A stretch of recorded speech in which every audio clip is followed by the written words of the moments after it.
আচ্ছা দেখো, আজকে আমরা কয়েকটা তাপের অঙ্ক করে নিই। দেখো, একটা অঙ্ক এরকম বলছি যে 10 গ্রাম ভরের একটি বস্তুর তাপমাত্রা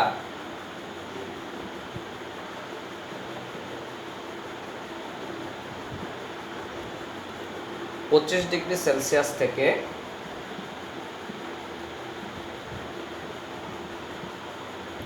35 ডিগ্রি সেলসিয়াস বৃদ্ধি করতে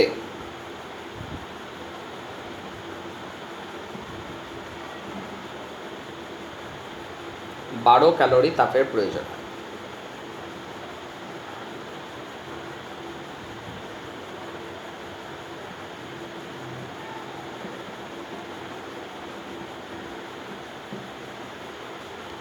বস্তুটির উপাদানের আপেক্ষিক তাপ কত?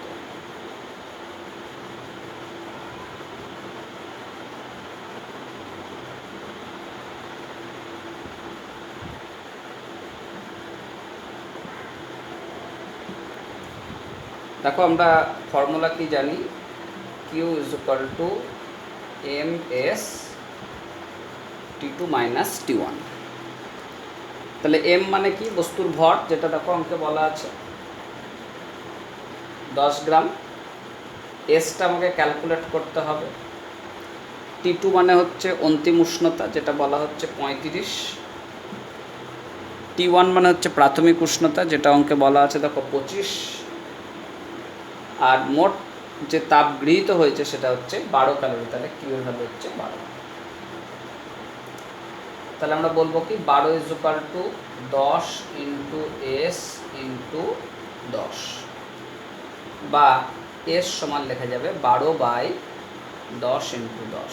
তাহলে আমরা পাবো 0.12। অতএব বস্তুটার আপেক্ষিক তাপের মান হচ্ছে 0.12 calorie gram to the power -1 degree Celsius to the power -1।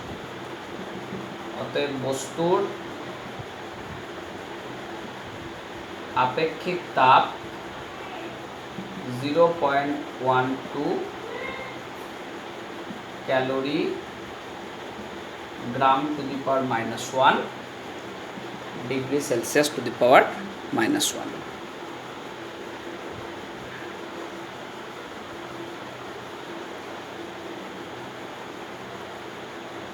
দেখো, পরবর্তীতে একটা অঙ্ক বলি। বলছে প্রমাণ চাপে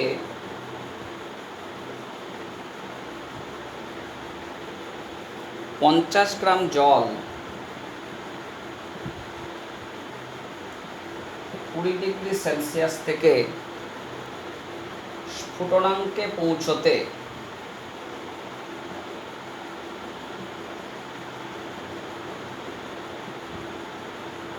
কত তাপ গ্রহণ করবে?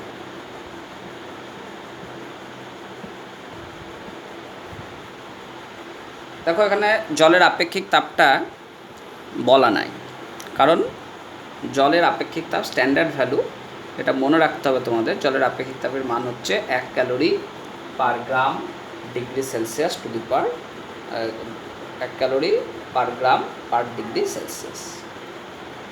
তাহলে আমরা কি জানি? Q is equal to M S T2 minus T1।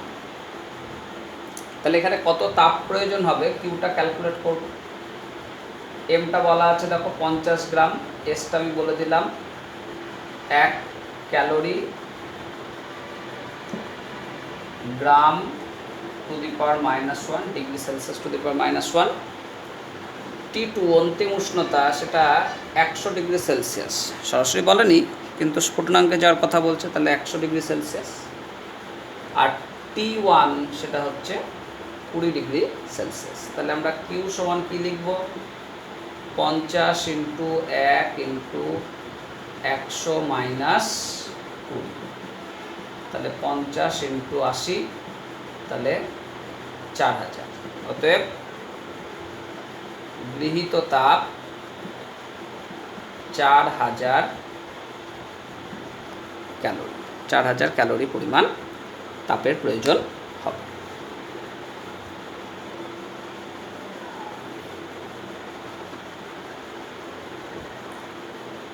Next দেখো, আমরা একটা অঙ্ক নিচ্ছি। বলছে এক খণ্ড তামার ভর 3 কিলোগ্রাম। এক খণ্ড তামার ভর 3 কিলোগ্রাম। তামার আপেক্ষিক তাপ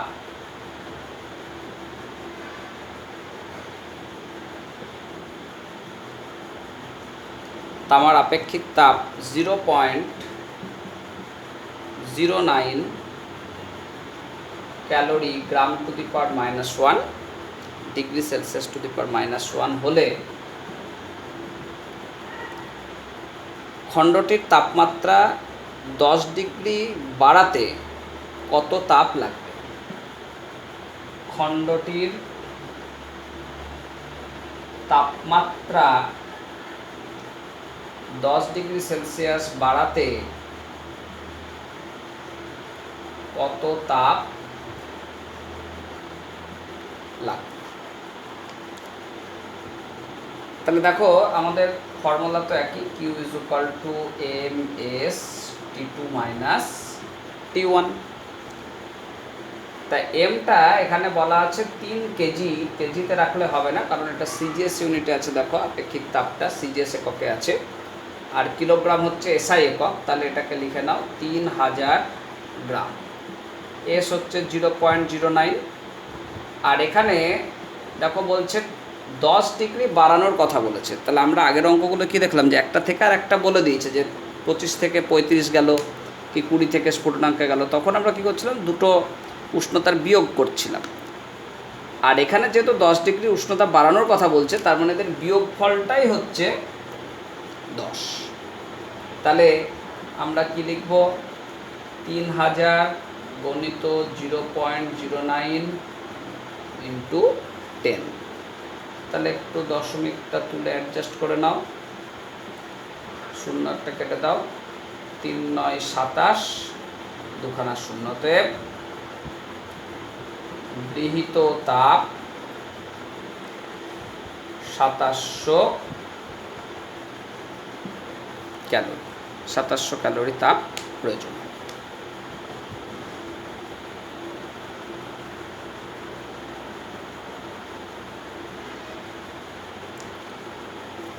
নেক্সট দেখো, আমরা ক্যালোরিমিটার সংক্রান্ত কয়েকটা অঙ্ক করি। এটা অপেক্ষাকৃত লেন্দি অঙ্ক হয়, শুধু তাপ বের করাটা খুবই সহজ। এবার ক্যালোরিমিটারের ক্ষেত্রে তাহলে দুটো ধারে সমান করতে হবে, এক ধারে বর্জিত তাপ হিসাব করতে হবে, এক ধারে গৃহীত তাপ হিসাব করতে হবে, দিয়ে ক্যালোরিমিটারে পরস্পর সমান করে দেবে। তাহলে সেখান থেকে আমরা কোনো একটা অজানা তথ্যকে বের করতে পারব। দেখো আমি একটা অঙ্ক বলি। বলছে 100 ডিগ্রি সেলসিয়াস উষ্ণতায় 50 গ্রাম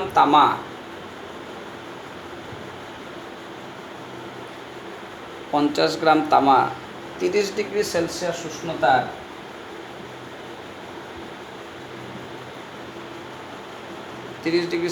উষ্ণতার 100 গ্রাম জলে ফেলা হলো। তামার আপেক্ষিক তাপ কত?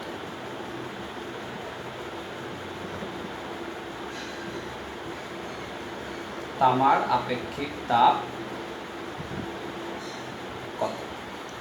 কি বলছে, 100 ডিগ্রি সেলসিয়াস উষ্ণতার 50 গ্রাম তামা 30 ডিগ্রি সেলসিয়াস উষ্ণতার 100 গ্রাম জলে ফেলা হলো। জলে ফেলা হলো, ফলে চূড়ান্ত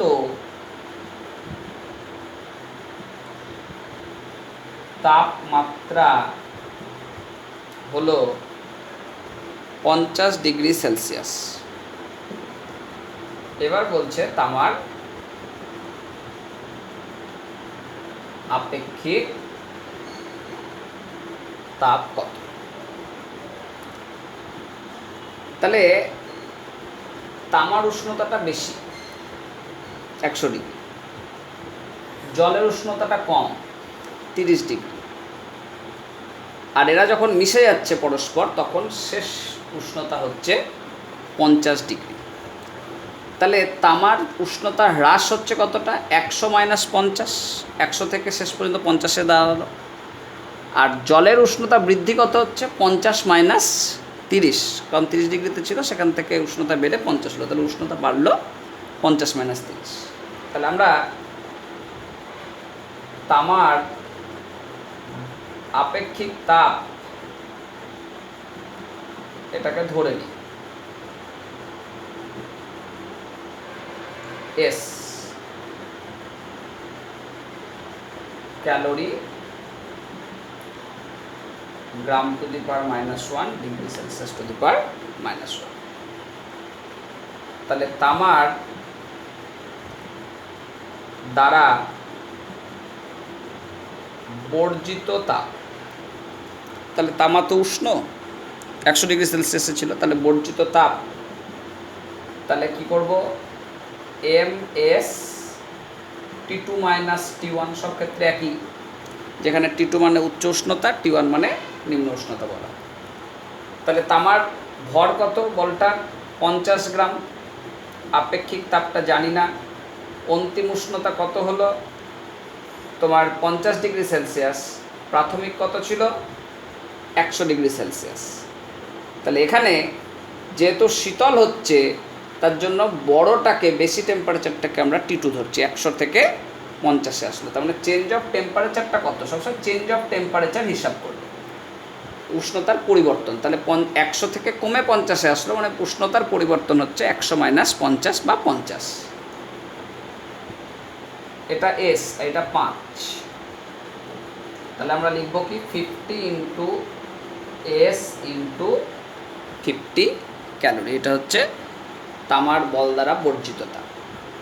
তাহলে এই তাপটা কে গ্রহণ করবে? জল। তাহলে জল দ্বারা গৃহীত তাপ, তাহলে একই রকম formula, MS T2 - T1। T2 - T1 মানে পার্থক্য। তাহলে 30 ডিগ্রি সেলসিয়াসে ছিল, সেখান থেকে 50 ডিগ্রি সেলসিয়াসে পরিণত হলো। তাহলে জলের ভর কত ছিল? দেখো 30 ডিগ্রি সেলসিয়াস উষ্ণতায় 100 গ্রাম জল ছিল। তাহলে 100, জলের আপেক্ষিক তাপ তোমাদের বলেছি 1 হয়, মনে রাখবে। T2 সেটা হচ্ছে 50, T1 সেটা হচ্ছে 30, কারণ পার্থক্য মানে সবসময় উষ্ণতা যেটা বেশি, উচ্চ থেকে নিম্নর বিয়োগ করবে। তাহলে এটা আসবে কি? 100 × 1 × 20। তাহলে এবার যদি আমরা ক্যালোরিমিটারের মূলনীতি প্রয়োগ করি, তাহলে ক্যালোরি মিটারের মূলনীতি থেকে পাই, তাহলে আমরা কি জানি? উষ্ণ বস্তু কর্তৃক বর্জিত তাপ সমান হচ্ছে শীতল বস্তু দ্বারা গৃহীত তাপ। তাহলে কি আসবে? 50 × S × 50 সমান 100 × 20। তাহলে S সমান হবে 100 × 20 বাই 50 × 50। তাহলে 5 × 2 = 10, তাহলে হলো 4/5 বা 0.8। তাহলে আমরা বলবো তামার আপেক্ষিক তাপ 0.8 calorie gram to the power -1 degree Celsius to the power -1। তামার আপেক্ষিক তাপ 0.8 calorie gram to the power -1 degree Celsius to the power -1।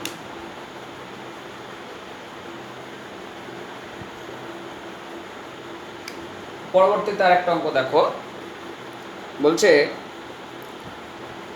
0 degree Celsius উষ্ণতার 20 গ্রাম জলের সঙ্গে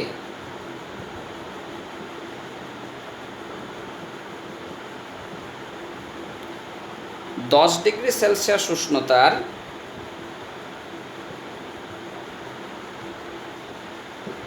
10°C উষ্ণতার 40 গ্রাম জল মেশানো হলো,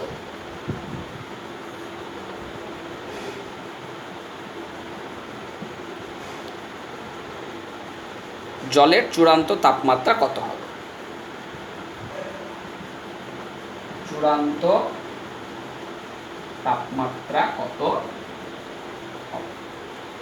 তাহলে বিষয়টা কি, তোমার এখানে একটা পাত্রে 0°C জল আছে,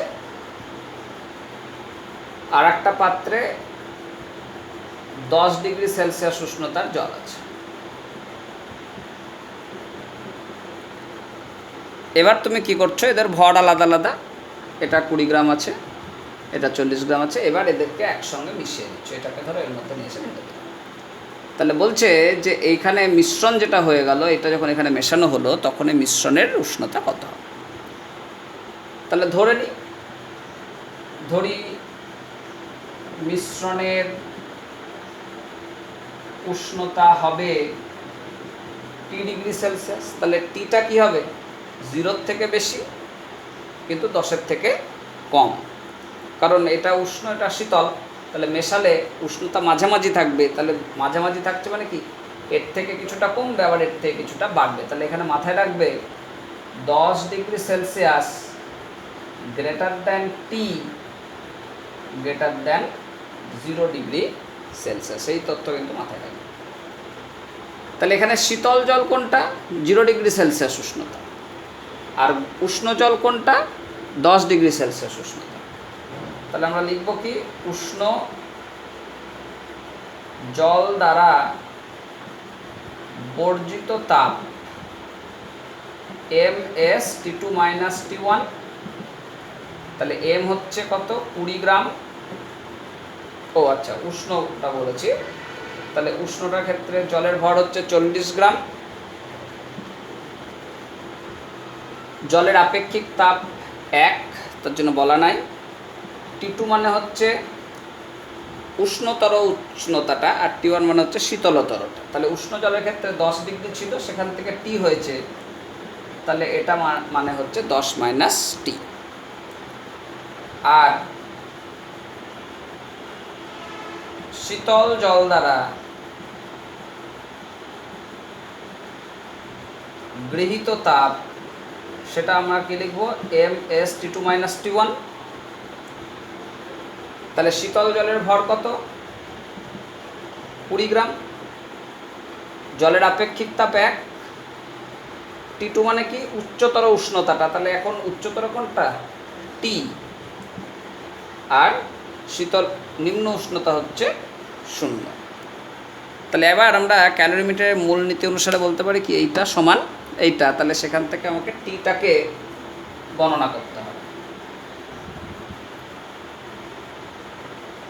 তাহলে আমরা বলবো ক্যালোরিমিটারের মূলনীতি অনুসারে 40 × 10 - T সমান 20 × T - 0। তাহলে কি আসছে? 40 × 10 - T সমান 20 × T। তাহলে 0 0 কেটে দাও, এটা কেটে গেলে 2 হলো। তাহলে 20 - 2 × T সমান T। তাহলে একটু সাজিয়ে নিই, -2T - T সমান -20। তাহলে 3T সমান -20, মাইনাস মাইনাস ক্যান্সেল, T সমান 20/3। তাহলে কত আসবে? 6.6666 আসবে। তাহলে অতএব অন্তিম উষ্ণতা 6.66°C। তুমি 6.67°C লিখতে পারো, তাতে কোনো ভুল হবে না।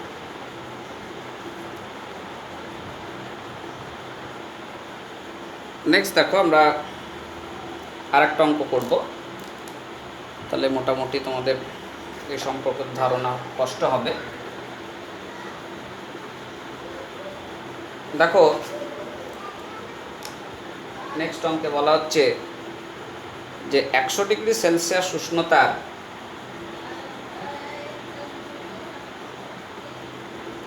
40 গ্রাম জলের সঙ্গে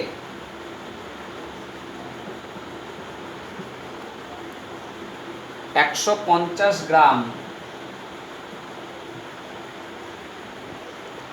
শীতল জল মেশানো হলো।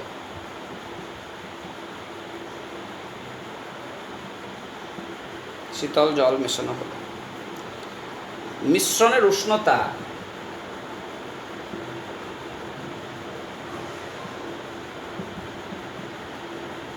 50 ডিগ্রি সেলসিয়াস হলে শীতল জলের উষ্ণতা কত ছিল? আর বারবার জল নিয়ে আমরা যেহেতু অঙ্ক করছি তার জন্য দেখো আপেক্ষিক তাপ বলা থাকছে না, জলের ক্ষেত্রে বলা থাকে। ওইটার standard value 1 calorie per gram per degree Celsius. তাহলে ধরে নাও, ধরি শীতল জলের উষ্ণতা ছিল টি ডিগ্রি সেলসিয়াস। তাহলে আমি 100 ডিগ্রি সেলসিয়াস জলের সঙ্গে এই টি ডিগ্রি সেলসিয়াস উষ্ণতার জল মেশালাম, মেশানোতে চূড়ান্ত উষ্ণতা হলো 50 ডিগ্রি সেলসিয়াস। তাহলে এখানে কি ভাববে যে 100 হচ্ছে সব থেকে বেশি উষ্ণতা, চূড়ান্ত উষ্ণতাটা মাঝে থাকবে, আর শীতল জলের উষ্ণতাটা সব থেকে কম। তাহলে 100 গ্রেটার দেন 50 গ্রেটার দেন টি, এই শর্তটা মনে রাখতে, তাহলে তোমাদের অঙ্ক করতে সুবিধা হবে। তাহলে এইটা তো উষ্ণ জল, তাহলে তাপ বর্জন করবে, আর এটা হচ্ছে 80 ডিগ্রি সেলসিয়াস উষ্ণতা শীতল জল, সে তাপ গ্রহণ করবে। তাহলে উষ্ণ জল দ্বারা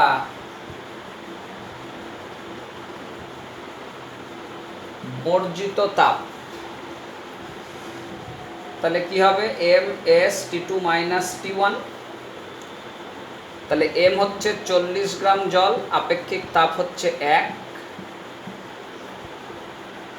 তাহলে এখানে উষ্ণ জলের ক্ষেত্রে উচ্চ উষ্ণতাটা হচ্ছে 100 আর পরিবর্তিত হয়েছে 50, মানে আমরা সেটা ডিফারেন্স বের করব কত পার্থক্য। তাহলে পাচ্ছি 40 × 50।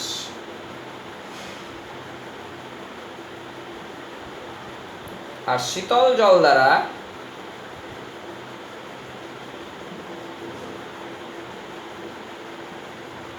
গৃহীত তাপ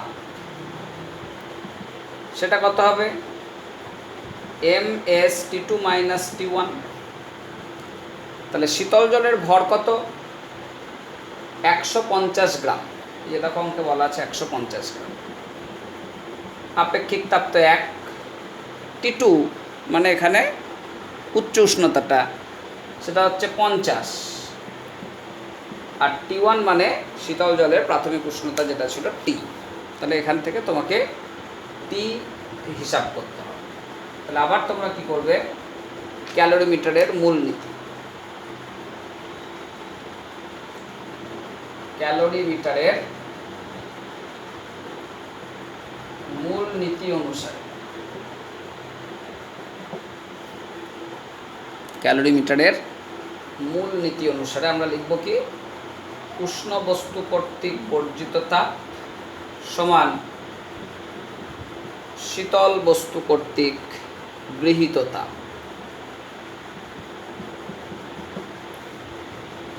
তাহলে আমরা এখান থেকে লিখতে পারি 40 × 50 / 150 সমান 50 - T।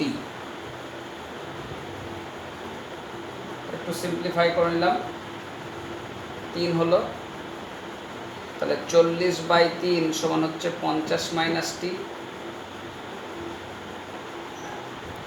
তাহলে আমরা লিখতে পারি 150 - 3T সমান 40, বা -3T সমান 40 - 150। তাহলে -3t সমান -110, তাহলে t সমান 110/3। তাহলে 110/3 যদি করো তাহলে কত আসছে? 3 তিরিক্ষে 9, তাহলে হলো 20, 3 6 18.667 লিখে দিতে পারো। অতএব শীতল জলের উষ্ণতা 36.66 ডিগ্রি সেলসিয়াস। বুঝতে পারলাম? তাহলে এই যে আমরা 6টা অঙ্ক করলাম, এইগুলো প্র্যাকটিস করবে, তাহলেই এই সংক্রান্ত অঙ্কগুলো তোমরা পারবে। পরবর্তী ক্লাসে আমরা নতুন আবার তত্ত্ব, নতুন থিওরি সেগুলো আলোচনা করব।